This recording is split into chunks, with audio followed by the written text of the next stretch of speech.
Common terms used in genetics. One of the founding fathers of the USA, Benjamin Franklin, profoundly said, "By failing to prepare, you are preparing to fail."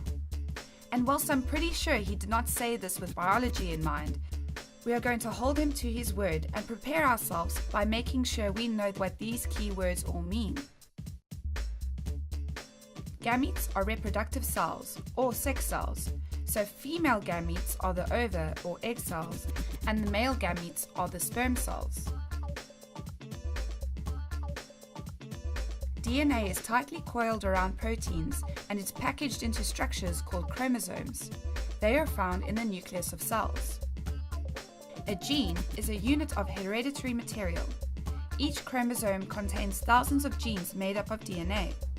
The gene codes for a particular characteristic of the organisms, such as eye color or blood group.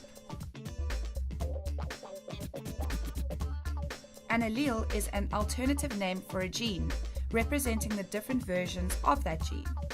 So whilst the chromosome from your mother and father both have genes for hair color, body height, and lipoma formation, they may have different alleles.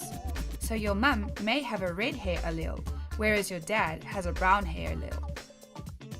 The phenotype is the outward appearance or characteristics of the organism depending upon genes. So the phenotype for the red hair gene is actually having red hair. The genotype is the set of genes in our DNA which are responsible for the phenotype. Alternative forms of a given gene are called alleles. When an individual has two of the same allele, so both coding for red hair, they are homozygous. Both genes are identical. Whereas if one allele codes for red hair and the other for brown hair, they are heterozygous. Two different forms of the same gene are present. When two different alleles are present, so are heterozygous, one allele will be dominant. This allele will influence the phenotype.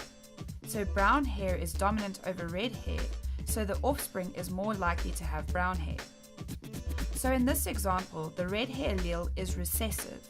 This means the gene is not expressed in the phenotype.